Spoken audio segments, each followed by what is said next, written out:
should be played at high volume. This should be played at high volume. This should be played at high volume.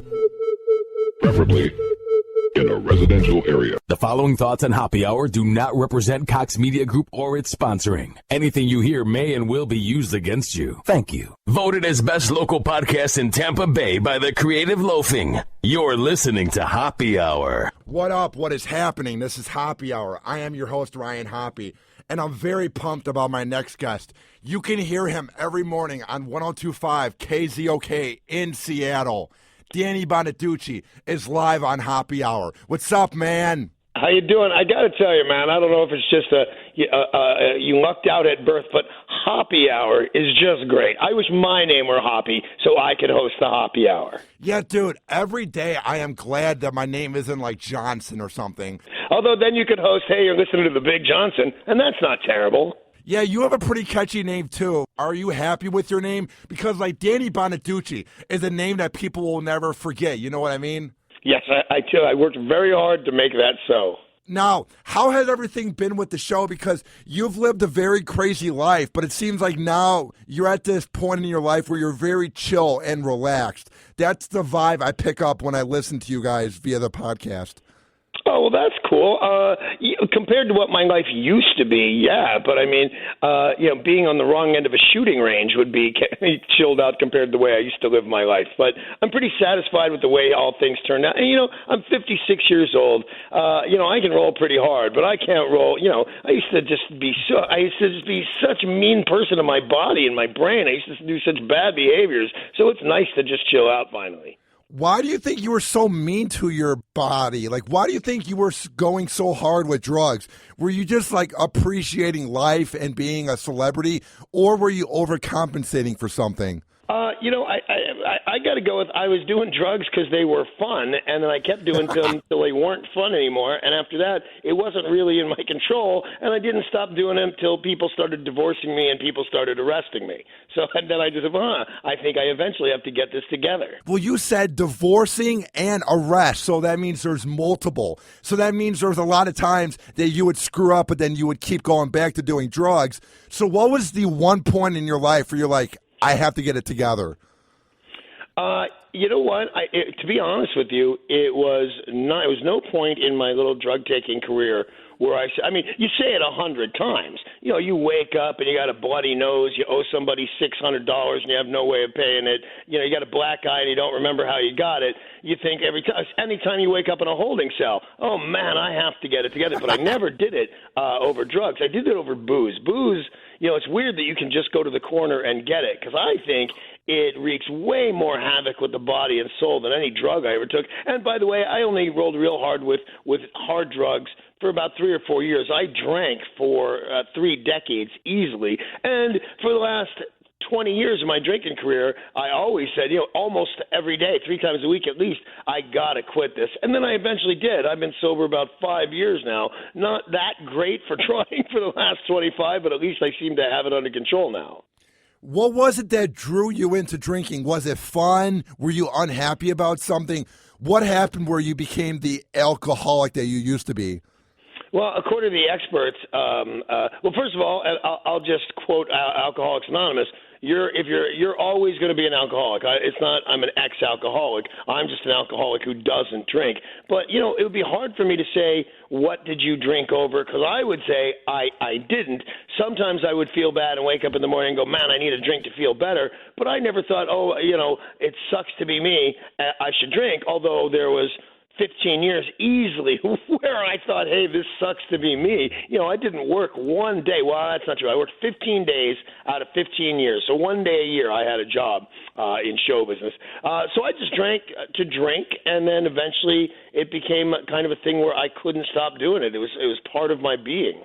Now, during your whole life, have you always been happy with yourself, or have you been self-conscious and gone through depression? What's it like being Danny Bonaduce?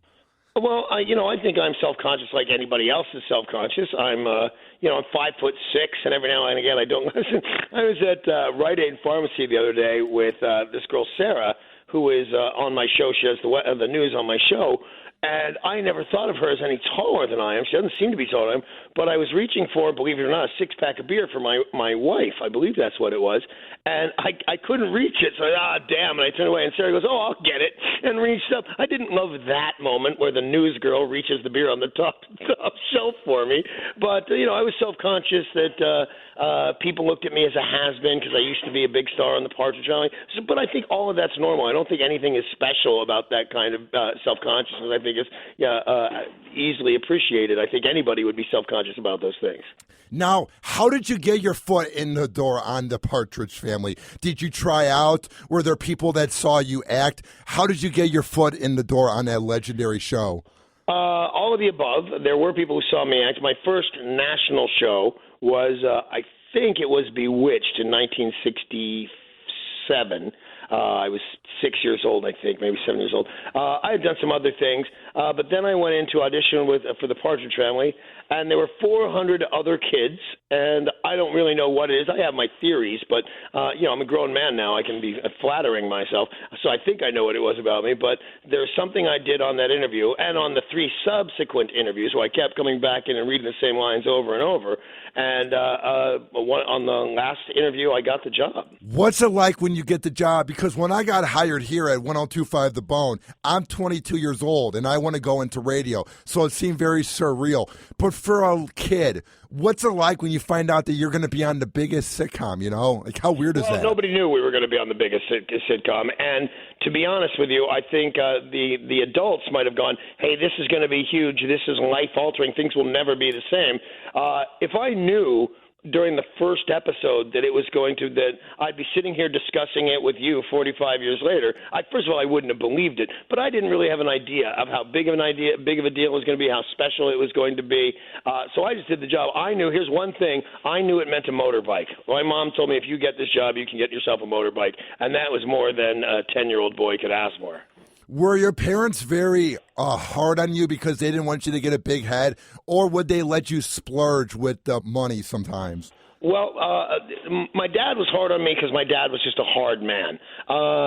My mom went easy on me because I was her favorite, and she loved being Danny Partridge's mother, and she still does to this very day. The woman's 91 years old and still gets a kick out of being Danny Partridge's mother. But to be honest with you, there was no real money to splurge with.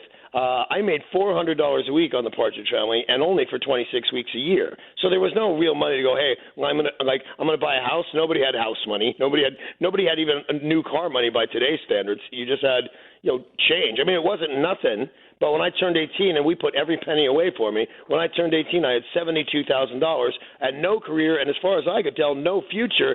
And I thought, well, there's no way to make $72,000 last and eke it out. So I know what I'll do. I'll spend it right now. And I had a record-breaking 2 weeks, spent 72 G's, can't tell you how. And then I started facing life. I woke up in a pile of whatever the hell you wake up in after you spend 72 G's in a week.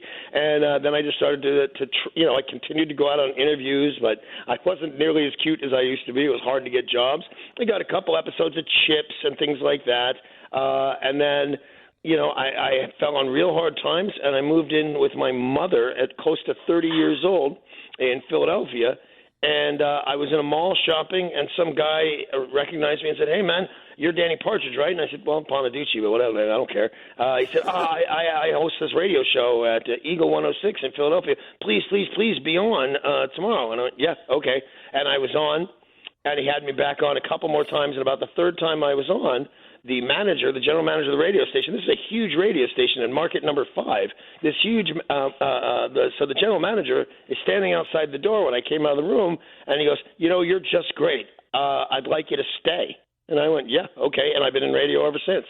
How awesome was that? Because I can imagine you go from being on the biggest sitcom, and then 20 years later, you're living with your mom, and maybe you had no hope for your life. So how awesome was it? Absolutely no hope, man.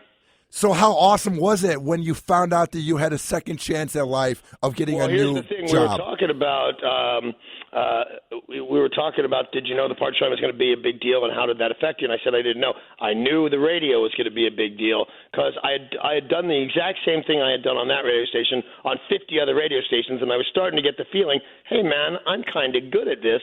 And the next thing that general manager said, aside from me getting a job, and that changed my life, I was homeless, man. I didn't go from my home to my mother's house. I went from my car to my mother's house. I had no home. And this guy says, you want to be, a celebrity disc jockey now? And then he said these words, which I will never forget. Listen, I don't want to embarrass you or offend you in any way, but all I have in the budget is $75,000.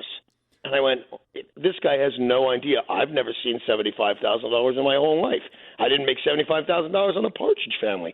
And I tried to not act too thrilled. And I said, let me think about it. And the next day I called him and took the job, and I started that Monday. And I've been on the air, I guess, for 27 years every day. How has your show changed over the years? Did you first play music, or have you been talk-oriented most of the time? No, I've done both. I started as a sidekick. I was on a show in Philadelphia. That show, the host was a really kind of a famous DJ in Top 40 radio. His name is John Lander, and he did a Top 40 kind of morning zoo show called John Lander and the Nut Hut, and I was one of the nuts. And then I got a couple of other jobs, and then I went to Chicago where things just went crazy. I started doing overnights, which most people will tell you is the worst shift in radio, 2 a.m. till 6 a.m., and they thought, okay, you're fairly good at this, although there's no ratings at that hour. So they don't know that you're doing well. They think you're doing well. So they put me on from 10 to 2, and then 6 to 10, and then middays, and then afternoon drive, and then mornings. And then everything was going so well, they asked me if I'd do mornings in Detroit and afternoons in Chicago. Detroit, top 40 music, afternoon Chicago, all talk. I was dizzy the whole time I did it. Did it for 2 years, but that was the first time I went, oh, man, I'm not only back in show business, I'm officially wealthy now. Like, I made it. I didn't put away the salary that they gave me, although I'm not. I'm a little bit more frugal with a buck. But when you combined my Chicago salary with my Detroit salary, that was a real chunk of change. Now, that's it. My whole life has changed. No, I'm not sure if you can tell by my accent, but I'm actually from Chicago, and my dad grew up listening to you, and he was a big fan of you when you were on The Loop. So what are some of your favorite memories By the way, I just want to know, this is the kind of the best time in my radio career. Like, Seattle just accepts me, and they like the show, and nobody gets hurt. But the most fun I ever had in radio was in Chicago on The Loop. That was craziness. As a matter of fact, I'm taking my wife there in May just to show her my old stomping grounds because I just love Chicago so much. What were some of the craziest things that happened during your time at The Loop? I will tell you right off the top of my head, although we got nowhere to go from here because this is going to be the craziest thing I ever did. I did a thing, and it's by the way, just recently stolen 20 years later by one of the late-night talk shows. The pudgy English guy stole it. James I did Corbin? a thing called karaoke. And what the bit was, a listener would get in my car because there was a spiral driveway in the parking garage in the Hancock building, and it was 8 stories tall, and it was, like curly onion rings. It looked like that. And the bit was, you'd get in my car, you'd start to sing a song, and if we made it all the way to the bottom without you screaming, you won. And nobody ever made it because I'd crash the car. The car would not go over. The driveway was made to hold you in, so I just run into a wall. And then so it got even crazier.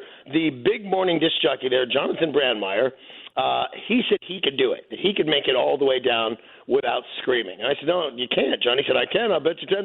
He's kind of had a wacky radio voice. Bet you can. I can do it. I'll tell you right now, Danny, I can do it. I said, you can't. So we bet $100 or whatever it was. And I said, okay. He gets in my car, top of the spiral driveway. I hit the gas, and I'm going fast, but not fast enough. He's scared, but he's not screaming.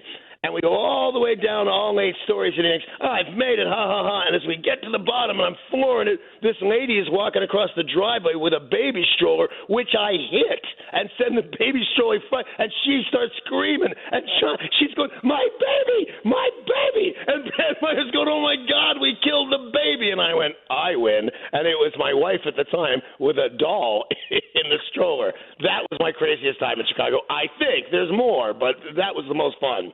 Were there ever any times, though, that you were outspoken and you got in trouble with management or got suspended over maybe a rant or a bit you did on air? Not that I can think of, to be honest with you. I've been fired, but I've never been suspended, I don't think. I had a weird time because cops got involved a couple different times. This was, I don't know what crisis was going on in the Middle East in 1992 or whatever the year this was.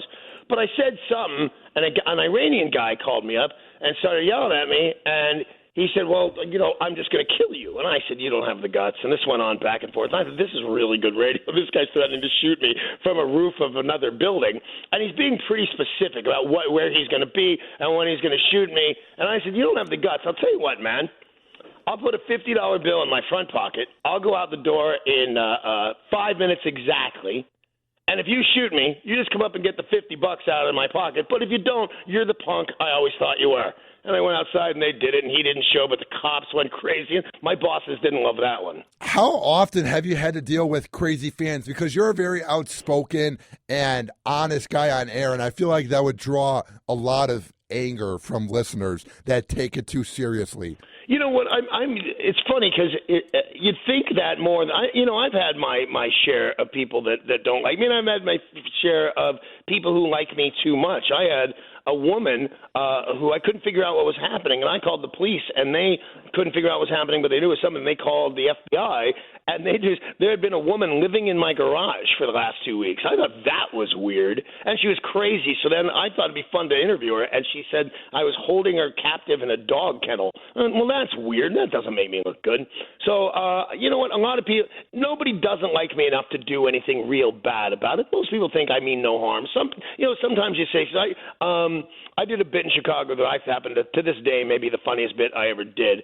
I forget how we did it, but the bet was that I did with the listeners. You'd go to Lakeshore Drive in Chicago and write your name in sidewalk squares until it got to be about 3 miles long. Then I went outside and I took a roofie and just started to walk. And if I passed out on your square, then you won $100 or whatever the hell it was. And somebody got mad that I was making fun of the date rape joke. No, I'm not. I took it. Nobody raped me. I just passed out. So they were mad. But you know what? Most people don't get that mad. I one time said all massage therapists are hookers, and a bunch of massage therapists called up, and I said I'm sorry. A lot of DJs think, well, I'll never say I'm sorry. I say I'm sorry all the time. If I hurt your feelings, I'm sorry. What do you think of the fake outrage, though, where people get offended by each and everything? Does it make you nauseated, or are you used to it at this point? Well, I will tell you this.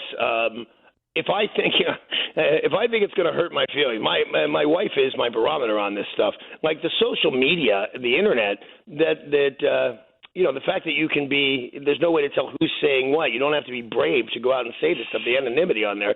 I think if it's going to hurt my feelings, don't let me see it. Because, it's the thing. When I was doing Breaking Bonaduce, the stuff that people would say to me, man, that's fairly mean. I didn't hurt anybody but me. I kind of embarrassed the kids a little bit. But why are you so mad at me? But they were. What was your time like on Breaking Bonaduce? Like, how would you describe that era of your life? Well,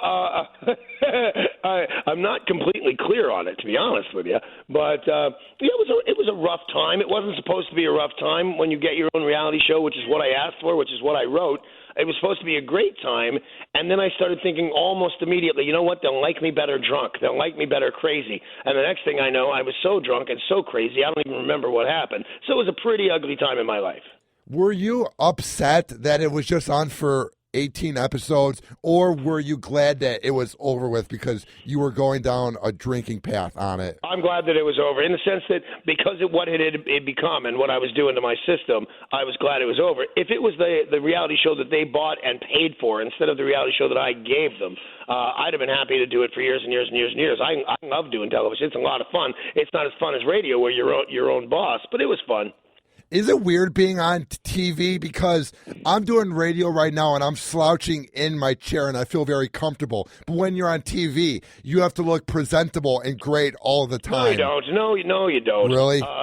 TV is a reflection of society. Now, I'm looking, my TV is on pause, and the cast of, I guess, American Idol or something is popping up, and it's Jennifer Lopez and Keith Urban and Harry Connick Jr. and all a bunch of pretty people, and they all look presentable. But, right now the thing is flashing up for that pirate show, the Black Sails, and people have scars and hoop earrings, so you can look any way you want, but just know if you're not pretty, you're going to be a character actor, and I've never been that pretty, so I'm always, if I do TV, I'm always going to be a character. But acting is not my thing. It's weird because everybody thinks it is because I got so famous at it, but I'm not very good at it. Even though you just said that you aren't that pretty, how have you done before you met your wife? How good were you with the ladies? How easy was it for you to pick up chicks? It's as easy as say bowling over 100. It was pretty easy, but you said how are you with the ladies? These women were no ladies. They didn't have any. They wanted to. Let's sleep with the famous guy. Let's go out with the famous guy.